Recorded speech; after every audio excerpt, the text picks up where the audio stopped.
Hello guys, આજે આપણે સુરતની ફેમસ વસ્તુ હોટલ જેવી જ ઘરે બનાવીશું. તેમાં સૌ પ્રથમ ડુંગળી, ટમેટું, મરચું અને લસણ ક્રશ કરી દેવાનું છે અને પનીરને પણ ક્રશ કરી દેવાનું છે. ત્યારબાદ કડાઈમાં તેલ લેવાનું છે, તેમાં જીરું અને હિંગ નાખવાની છે. જીરું ફૂટી જાય ત્યારબાદ આપણે ક્રશ કરેલું ડુંગળી નાખવાની છે. ડુંગળી થોડીક બ્રાઉન જેવી થઈ જાય પછી આપણે મરચું નાખીને થોડુંક હલાવી લઈશું. હલાવ્યા બાદ આપણે નાખીશું લસણવાળી પેસ્ટ. જે પેસ્ટ આપણે કરેલી હતી તે નાખી દઈશું અને ફરી આપણે થોડી વાર માટે હલાવી લઈશું.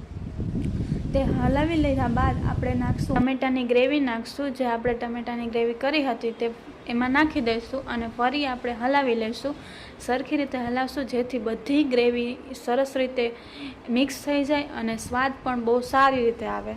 તે રીતે હલાવી લઈશું અને સ્વાદ પ્રમાણે પછી મીઠું, સ્વાદ પ્રમાણે હળદર, સ્વાદ પ્રમાણે ધાણા જીરું અને સ્વાદ પ્રમાણે મરચું નાખી પછી નાખવાનું છે આપણે પાઉંભાજીનો મસાલો અને તે ગ્રેવીને સરખી રીતે આપણે હલાવી લઈશું જેથી બધા મસાલા એકદમ મિક્સ થઈ જાય અને બધી ગ્રેવી એકદમ સરખી રીતે ચડી જાય.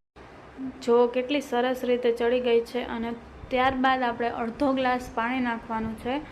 પાણી નાખીને થોડીક વાર ચડવા દઈશું.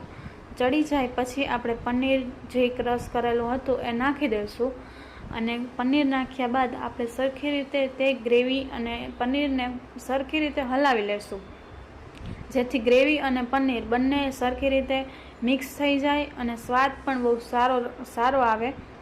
અને ફરી આપણે જો આવી રીતે હલાવી લઈશું, થોડી વાર ચડવા દઈશું. ફરી આપણે થોડુંક અમથું પાણી નાખવાનું છે, બહુ વધારે પાણી નથી નાખવાનું જેથી ચડી જાય સરખી રીતે ગ્રેવી. જોઈ લો આપણી પનીર ગોટાળા રેસીપી એકદમ થઈ ગઈ છે રેડી. કેટલી મસ્ત લાગે છે અને ટેસ્ટી પણ હશે. તમે એકવાર ટ્રાય કરજો. મારા વિડીયો ગમતા હોય તો લાઈક, શેર, સબસ્ક્રાઈબ કરવાનું ભૂલતા નહીં.